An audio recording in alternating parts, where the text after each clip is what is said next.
somebody interested in getting into real estate, whether it's fix and flip, new construction, what's the mindset need to be, you think, to be successful in this space right now?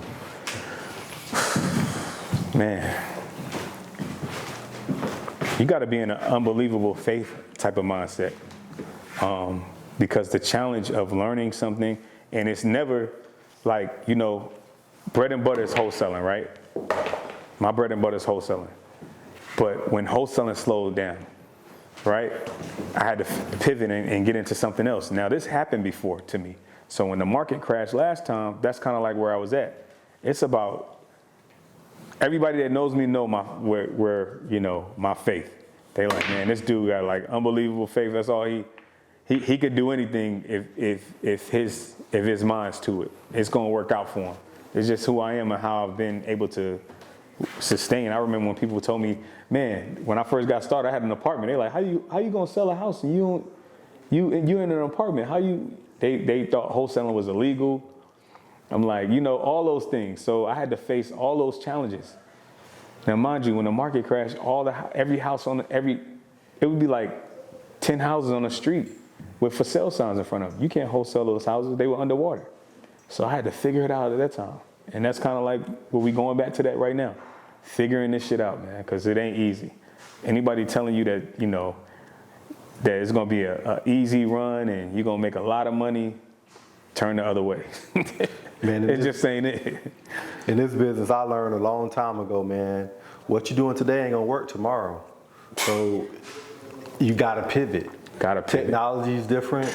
Like you said, when we started, it was fax machine, then it went to e-fax. Now you can sign from the phone. Right. You know, so a lot of stuff changed, man. How do you feel about where we're at right now in the Metro Atlanta market, man? Like, what's going on here? Man, there's so many things going on in Atlanta. You got the World Cup coming. You got the It's on you too, brother. Oh, my bad. You got the Centennial Yards coming. These are big, major things that are coming to the city of Atlanta. I wasn't here when the Olympics came last time. I'm not from here, but that's how every time I hear somebody talk about the Olympics, what that did to the city of Atlanta. So I just feel like, you know, the World Cup is going to be something real huge. And right now, with our mayor in office, everybody's preaching affordable housing, right? So my gem for somebody that's starting out is to start low. If you're build something that you can possibly rent out affordable housing that you can hold on to. You know, get into it's all about, I will say this, it's all about residual income. You gotta have some residual income coming in. If you don't, it's tough out here. So if I'm starting out, of course, we talked about education and mentorships are key. Mm-hmm. How would you, if you had to start all over again, how would you actually structure your deals to do that if you don't have the capital? Like, what's one way you think somebody or you would structure your deals? Starting over? Yeah. I will be following the trends of what somebody that's successful is doing. We got some heavy hitters here in Atlanta. And a lot of us jumped into those areas that these heavy hitters, you know, were doing big business in. We just followed the trend.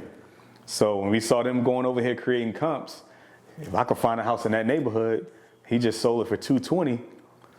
If I can just make the numbers make sense over here, then I'll just do the same deal. Or I'll find a house and wholesale it to him because he just created his own comp. Yeah. And I did that a lot.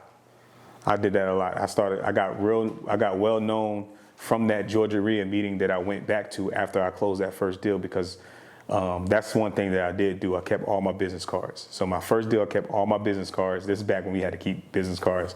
So I had a big thing full of business cards. I called everybody about that one deal. And then, you know, I showed up to the Georgia RIA meeting and everybody was like, John, I saw you sold a deal. Hey, listen, anything else you get like that, here, I got a checkbook right here, ready to write you a check right now. It was different back then too. Like, earnest money was given to people. So now it's totally different. So it's a huge story behind that because people were running off of people's earnest money, and that's why everything changed. Now the attorneys hold the earnest money in their office. Back in the day, people were giving people earnest money. When my very first deal, the person that bought my deal from me, he came and bought me $1,000 cash. Wow.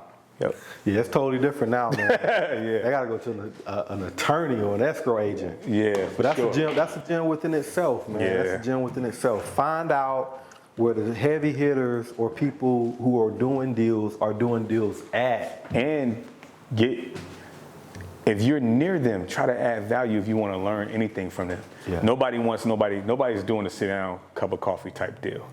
You know, people they charging for that. Even back then, I can't think of this guy's name, but this dude, he wanted $5,000 to sit down and just have a cup of coffee. This was like 2000, even because we were having some hiccups and some challenges in 04, 05. He wanted $5,000. And that was then. So imagine to go sit down with somebody right now, 2024. It sounds like I need to up my price. 5,000. Oh, look at me. Look. Ooh, look at don't this, do look it. at Oh, this. Set them up. boy, you put that thing on the edge. You put that thing on the edge. See, can I walk this thing down? Let me see, can That's I a walk tough it shot. down? Ooh, see, Oh, I now you walked start it in shooting. there, dog. Now you start shooting. Y'all see him? Yeah, walked it on in there. So let's change gears for a minute, man. This is a very controversial subject, but I'm gonna put it out there anyhow. Okay. You know, with the election coming up, it is an election year, man. Who do you think, whether it's somebody on the ballot or not, has the best potential, man, to get this country headed in the right direction, bro? Man, that's an ongoing argument. I don't get into the politics side of that because that's just an ongoing argument. Right now, if you disagree with me, that's an ongoing argument, right? So I try not to even really get into that. Either way, we're gonna have to pivot with whoever gets elected. We've been having to pivot anyway, right? So I'm not even focused on who's being the election is. I am voting, but I'm not focused on that person dictating where I'm going in my direction. Understood. And that's a good way to look at it, man, because no matter who's in the office, you can always win. You just got to know what your move is and how to navigate. Because there's always loopholes, there's always ways to do stuff. Yep. You just got to, see what situation is going to work out best for you.